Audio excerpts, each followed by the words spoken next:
Bill Yeadon he's done that thing called retire. And Bill, I have to say it's a little bit of a shock because you've been talking to me about retiring for a few years. A few years, yeah.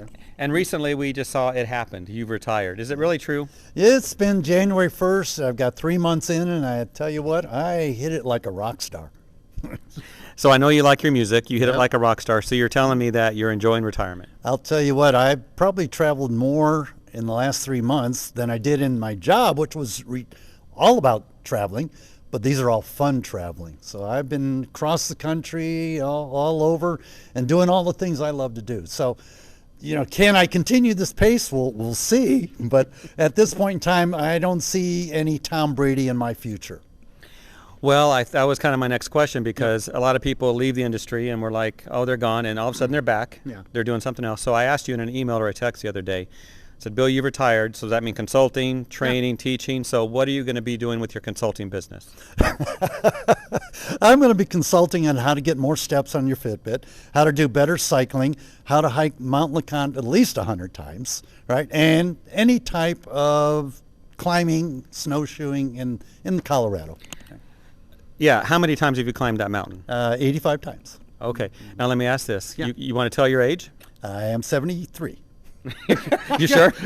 How to remember there. Yeah. Well, I'm they 50. go quickly at this age. I'm 56, and I don't know if I'd ever want to do a marathon against you, but I know you do like your steps, and we have talked about that. In fact, one time, you were complaining how you forgot your Fitbit. You went out for a run, and then you realized you're in a competition with someone, and you're like, how do I get those steps on there? Did the treadmill work, just laying it on the treadmill? No, but I have tried it on my 10-year-old granddaughter, and I just give her $5. I say, I need 10,000. Right? That's how he does it. Yeah.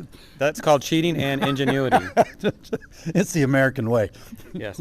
Okay, so really, tell us what the future is going to be for you. You said travel, doing some mountain climbing. What else? Well, I've got a 7-month-old grandson at home, and right now we're second Fitbit. Yeah, exactly. So we've got about 3 days a week he's at our house, and I'm amazed that we raised kids before and didn't remember how tiring it was. But of course, we are in our 30s, not in our 70s, and he's keeping us full time right now at that point. So. I understand, and I've been accused that we treat the grandkids better than that we taught the kids. I don't believe it. It's probably true though. Let's go back in time, Bill. Yeah. Looking at all your years in the industry, how many years total? 46. 46 years. Yeah. What do you value the most? I would have to say all the friends that are made throughout the industry. And the interesting part is that I didn't make them like in one place, one city, like you go to a job every day. I made them all over the country. So the opportunity to come to a convention like this is like I could just sit in one place and just see all these people, right, that I like and have had a great time with over the years. And it was kind of funny. I hadn't missed anything up until today. When I came in here and sat down in one of the seminars, I went into Dane Gregory's and I went over to the blue collar guys. I was sitting in there and go, God, I love this stuff, right? I'm getting ready to walk the trade show right now, and it's going to be different because I won't be in a booth. I'll be walking by the booths, and it's going to be a totally different situation. But I love the people. It would not surprise me, Bill, that in a while I'm going to see you at the Jon-Don booth wearing the bowling shirts burned. You talked about that. No more bowling shirts. No, that's a non-negotiable. Okay. And looking back in time, is there anything you would like to do differently? That you look back and you say, I wish I would have done this in the industry. I think I wish I would have gotten into training sooner.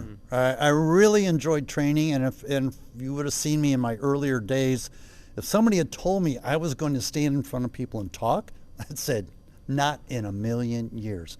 I really enjoyed that part of it because I think it's when you look out at a classroom, just like you're an instructor, you look out and you may see a bunch of disinterested people, but you see that one person over there that's just nodding their head and you kind of go, that's it, I got him. Making a difference. Yeah, it's kind of like playing golf and you hit crap all the way up to the 18th hole, then you putt in 38 feet away. You go, I love this game. I think it's the same thing with training. So, Bill, I know we're at the Experience Trade Show in Cincinnati. It's in 2022, and someone passed recently. And in Clean Facts, we did a tribute, and you just did as well with his daughter. Yeah. Fantastic. Do you want to say anything about that? Well, I think that Nick, who of course just passed last month, he was my mentor. He was my friend. He was my buddy. He was so many things, you know. And I think the industry, the people, we have so many new people here in the industry now that's never going to get the opportunity to meet Nick. And I think it's truly sad for those of us that got to meet him, those of us that got to spend a lot of time with him. It's been a true blessing. I have many memories myself of him in the back of the classrooms when I was teaching, a few at Jon-Don with you. Yeah. He's back there getting the food ready. Oh, yeah. I know when I brought in shelled peanuts, it took about 1 minute for him to somehow know it was in there because he loved those. And he's back there cracking them open. Oh, yeah. The food was a thing with Nick. You know, I mean, just kind of like, and it truly was a social thing where he got to bring people into him. Mm-hmm. And he loved that, I think, more than anything else he did. All right. Well, thank you, Bill.